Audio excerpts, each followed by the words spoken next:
Thanks for staying with us on The Full View. Now, floods in KwaZulu Natal have wreaked havoc, with at least 398 people having been confirmed as passing away. In the aftermath of the floods, or as they continue, questions are being asked of government's planning and capacity to assist. Professor Bonang Mohale joins me now. Very good evening to you. Thanks so much for your time on SABC News. Just a reaction and any word on what's taken place in KwaZulu Natal this week. So first, our thoughts and prayers go to the almost 400 people that have sadly, tragically, and regrettably passed on. Secondly, I think as business, we are rolling our sleeves just to make sure that we help. Thirdly, a huge bouquet of flowers and congratulations to the Devonport manager, Sisimpumi Dweba Kwetana, and the group CEO, Meposhia Dabi, for responding so quickly when the road in Bays was closed because there was a sinkhole. That they responded very quickly. They suspended their long procurement process. They ensured that the engineers are on site, that the road has been strengthened and filled up. It will take 6 to 8 weeks to be repaired, but at least the traffic is going to the port. But also talking to the municipality to make sure that we can use the bluff entrance and exit, but also rearranging even the dead roads, just to make sure that business indeed proceeds. Because, you know, with one company, the profits for a month for that freight company is probably 120 million rand a month. If you put 10 of those companies together, that's 2 billion rand that is going to be lost to the economy. And honestly, just 9 months after the 2 weeks in July of rampant looting and the attempted insurrection, where the economy of KwaZulu Natal lost 20 billion, and if we include Gauteng, 50 billion was lost from the economy. These floods, I think, are probably once in 70 years. 3 months worth of rainfall has fallen in less than 4 days. We accept that's a lot of water, but I think also a lot of it has to be put on the doors of this government, because they could be maintaining the stormwater drains, they could be emptying them off sand, they are overgrown with grass, and they are not maintained. Also, we know that there's not much town planning that is happening. People are building, structures are coming up, both industrial and commercial. When last have you and I seen a building inspector without going and replenishing the big part, which is the bulk water services? Those are not being done at all. Lastly, I think also we should also blame the state capture, where we have stolen 1.5 trillion South African rands. Every year we continue to siphon off on average 200 billion just to the two Zupta families. You see, when you steal money, eventually it gets fetched. All right. Of course, the building and the rebuilding is not just about the infrastructure. We heard Premier Zikalala saying they can't quantify exactly how much damage there's been, but it's billions of rands in damage. There's also a knock-on effect in almost all sectors, which will likely compound those losses in the province that you've spoken about due to previous floods and the July unrest. What's to be done? But also we know, why can't we anticipate?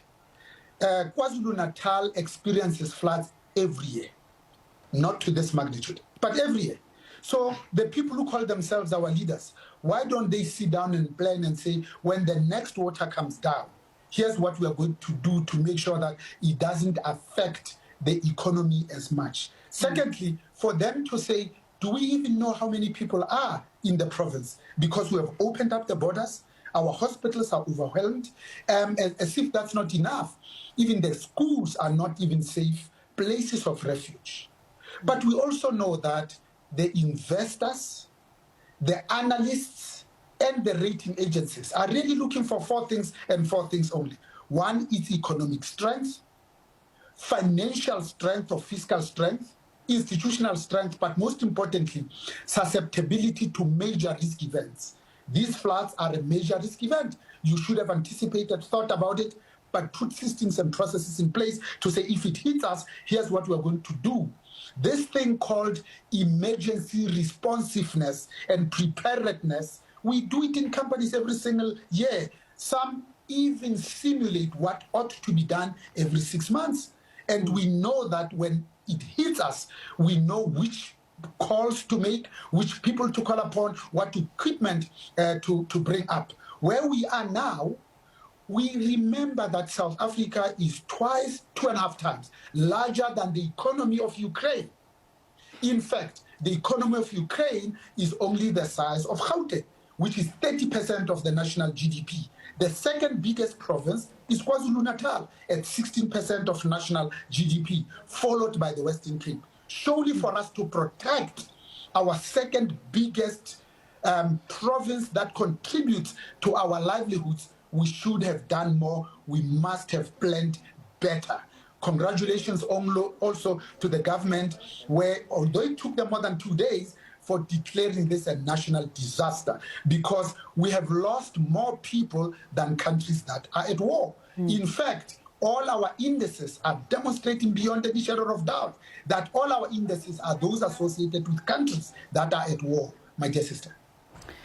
Professor Mohale, I take your point about state capture, perhaps government not planning as well as they could have, and infrastructure that's not looked after, contributing towards some of the chaos that we see.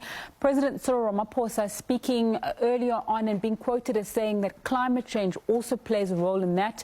Although we can anticipate that climate change and its effects take place, we cannot anticipate exactly how it plays out, which is what we've seen in KwaZulu Natal. So my question is, how much of blame can be attributed to that, which is almost an act of God, which we can't do much with? And two, what's the role of the private sector in working with government to raise the points that you have and saying, get it together, so when something happens in Port St. John's or in KwaZulu Natal next time, there won't be as much of a sense of unpreparedness as there may be now? But you see, climate change, we have known about it 100 years ago. The same way that we know that Mozambique suffers major floods almost every 10 years. The same way we know that when we enroll 1.2 million learners in grade North, that 12 years later they'll be going to university. Therefore, at the 26 public universities, we must have created space for them. In the private sector, when we join us, we know your name, your gender, but we also know that you are going to go on pensionable age at 60 for a woman, 65 if you are a man. Therefore, in the private sector, we don't say when you reach 60, no, we didn't plan for your replacement.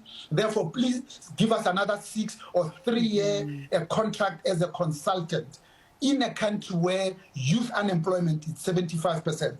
So the events that led to the 2 weeks in July of rampant looting, we knew, were aware, we should have anticipated, we were told on social media, but again, we were caught napping. So it's not so much the lack of knowledge, it's the lack of planning, it's the doing. Because South Africa does not lack resources. What it lacks is our ability to plan, to anticipate. In fact, Africa is not a poor continent at all, just poorly managed. So I think we should take this blame and put it where it rightfully belongs. When you open your borders between Mozambique and South Africa, and Zimbabwe, that in 2010 had 12 million citizens, and 5 million of them are not in Zimbabwe, you know they can only be in 2 countries in large numbers. That's Botswana and us. And we absorb more of those people than our neighbor in Botswana. So you plan for the clinics, you plan for the hospitals, you plan for the schools, you plan for SASSA cards, because our own Department of Home Affairs is leaking like a sieve. There are some people who are getting social security, and yet we know they are not South Africans. So that's what we had done. I think we need to go back to the drawing board to say, how do we ensure that there is the rule of law, that we root out crime, and we enforce security? Because without law and order, who are we and what are we actually?